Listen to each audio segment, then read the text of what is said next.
Hello दोस्तों, KLD classes में आप सभी का स्वागत है। आज हम बात करेंगे मोदी सरकार के 6 साल बेमिसाल आपको मिले 15 लाख रुपए। क्या आपको मिला या नहीं, बस ऐसी ही जो एक इनका कैंपेन था वो सही हुआ या नहीं, इसको भी हम सिद्ध करेंगे कि किसके किसके खाता में 15 लाख रुपए पहुंच गया है। वो जाके अपने अकाउंट को चेक कराए। 9 मिनट के एक वीडियोज में भाजपा ने मोदी सरकार के 6 वर्ष की एक ऐसी खुशनुमा तस्वीर पेश की है कि आपको यह अंदाजा ही नहीं लग पाएगा कि भारत देश आज किसी संकट के दौर से गुजर रहा है। मोदी सरकार की भाजपा वाले भारत में सब चंगा है। कोरोना संकट मानो देश में है ही नहीं, इसको हम जानते ही नहीं, ये तो हमारे देश में आया ही नहीं, ऐसा इस 9 मिनट के वीडियोज में बताया गया। ये वीडियोज आप जाके चाहे जो बीजेपी का जो ऑफिशियल वाला जो यूट्यूब चैनल है वहाँ से देख सकते हैं, या किसी में भी ऐसे आप डालेंगे कि मोदी सरकार 6 साल बेमिसाल, वो ऑटोमेटिक आ जाएगा। राहुल गांधी ने दलितों को कभी सफलता का एक मंत्र दिया था कि बृहस्पति ग्रह वाली गति पकड़िए, और भाजपा ने इस मंत्र को अपना लिया। उसने हकीकत में गुरुत्वाकर्षण शक्ति के दायरे से दूर रहने की गति हासिल कर ली है। भारत की हकीकत, जनजीवन और आजीविका के संकट की हकीकत से भाजपा ने मोदी सरकार की 6वीं वर्षगांठ पर इसी शनिवार को 9 मिनट का वीडियो जारी किया है। उसे देखने के बाद आप यही सोचने लगेंगे कि देश में न तो कोई कोरोना वायरस का संकट है, ना ही सार्वजनिक स्वास्थ्य को लेकर कोई समस्या है, और ना ही कोई आर्थिक संकट आया हुआ है भारत देश में। इस वीडियो में कारों से भरे चमकते राजमार्गों, शहरों के तमाम कोनों के बीच दौड़ते शानदार मेट्रो के दृश्य आपको एक अलग ही दुनिया में पहुंचा देंगे। कहीं कोई प्रवासी मजदूर नहीं है, सड़क पर बच्चे जलने के मजबूर नहीं है, ना ही फफोले से परे पांव से पैदल चलते थके हारे बच्चे हैं। इस वीडियो में चारों तरफ खुशी से दमकते चेहरे आपको दिखाई देंगे। स्किल इंडिया कार्यक्रम के तहत रोजगार पाने वाले 70 लाख युवा, यहाँ पे 69 लाख दिया गया है, उससे आप मतलब मत समझिएगा, लेकिन उस वीडियो में 70 लाख बताया गया है तो आप उसे 70 लाख ही मानिएगा। स्किल इंडिया कार्यक्रम के तहत रोजगार पाए 70 लाख युवा। मुद्रा योजना के कारण स्वरोजगार में लगे 24 करोड़ लोग हैं जो दूसरे को भी रोजगार दे रहे हैं। आदि आदि ऐसे बातें बताई गई हैं कि सरकार की ये उपलब्धियां हैं। रोजगार खत्म होने, कारोबार बर्बाद होने की बातें करने वाली की परवाह कौन करेगा। इस वीडियो में कोई बातें की ही नहीं गई है। मोदी के भारत में इस तरह की अपशकुनी बातें बेमानी हो गई हैं।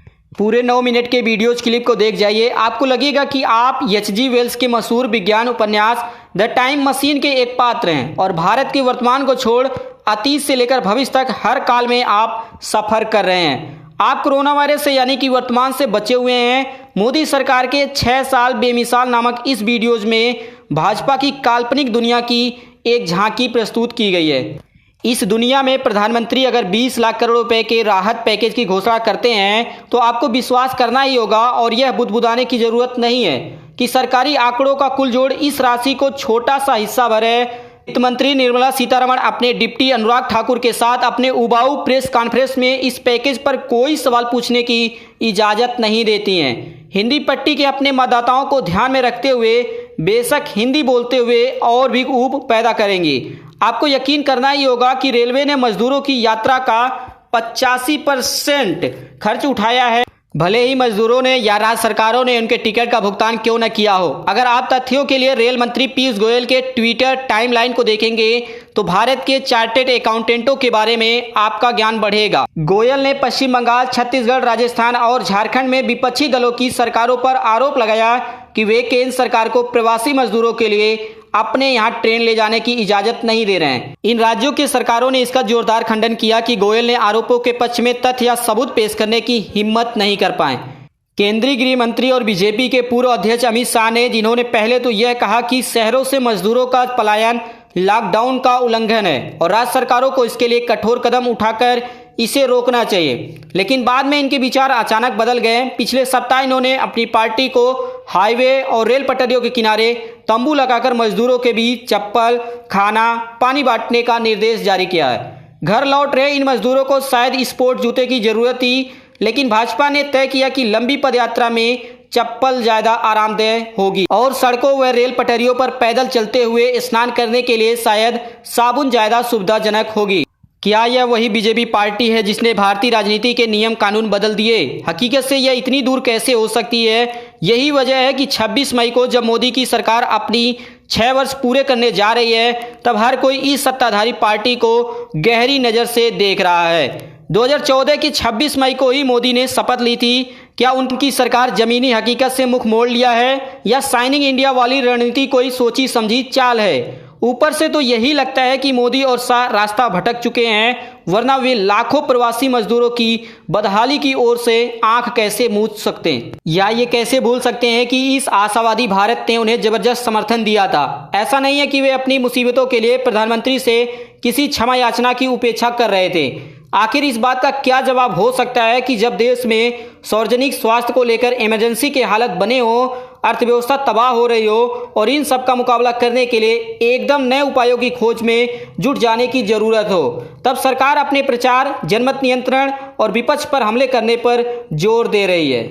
हालांकि वह कृषि उत्पाद मार्केटिंग कमेटियों को निष्प्रभावी करने और भाजपा शासित राज्यों को श्रम कानूनों में सुधार करने के निर्देश देने जैसे साहसिक कदम भी उठा रही है, मगर ऐसा लगता है कि वह वैचारिक संकट से ग्रस्त है। जरा देखिए कि उत्तर प्रदेश की योगी सरकार ने काम के घंटों को, जो पहले 8 घंटा था, उसे बढ़ाकर 12 घंटा कर दिया, लेकिन फिर वापस उस आदेश को वापस ले लिया।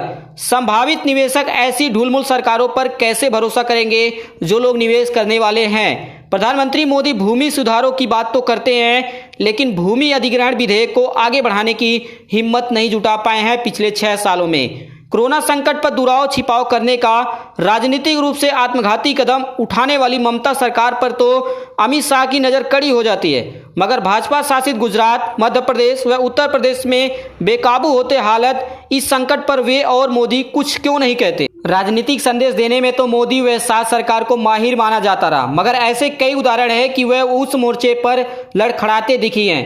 क्या सचमुच में वह इस मामलों में माहिर थी? कई कारणों से वे यह सोच सकते हैं कि सब कुछ उनके काबू में है। आखिर विपक्ष का कोई नेता तो मुकाबले में कहीं है ही नहीं।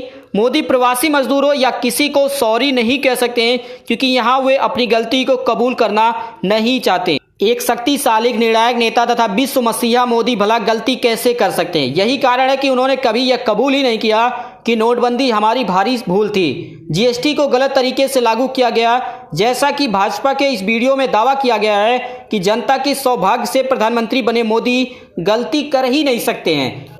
मोदी ने देश में लॉकडाउन लगाने और फिर उसे आगे बढ़ाने के लिए राष्ट्र के नाम संबोधन किया।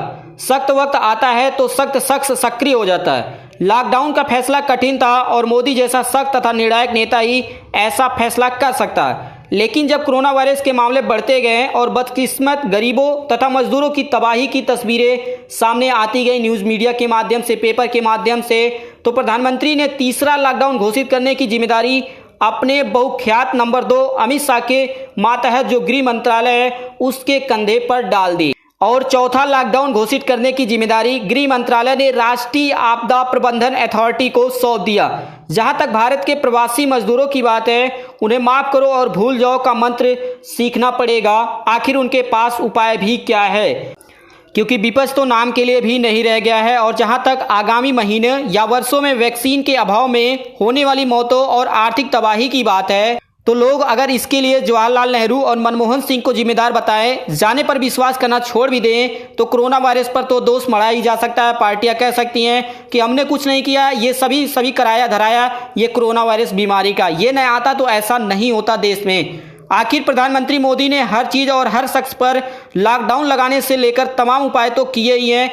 कई लोगों ने तो ये भी कहा कि मोदी जी ने क्या नहीं किया, ये आप बताइए। बुरे से बुरा भी हो जाए तब भी मोदी सरकार के बचाव में यह तो कहा ही जा सकता है कि वह न होते तो और बुरा हो सकता है, अर्थात दूसरे की पार्टी की सरकार होती भारत में, तो जहां पे आज 90,000 लोग प्रभावित हुए हैं, करोड़ों लोग प्रभावित हो चुके होते हैं। भाजपा सरकार का वर्षगांठ वीडियो जिसे उस दिन जारी किया गया जिस दिन 2014 में चुनाव के परिणाम आए थे, पुराने सपनों को नए मुलम में चढ़ाकर बेचने की तरह एक और कोशिश की गई है। जो फिर नाखुश हैं वे राजस्थान कैडर के आईएएस अधिकारी हैं। संजय दीक्षित के इस खुलासे से सभी को बहुत बड़ा शांति व सुख का एहसास जरूर होगा जब उनको पता चलेगा कि हमको तो 15 लाख रुपया मिल चुका।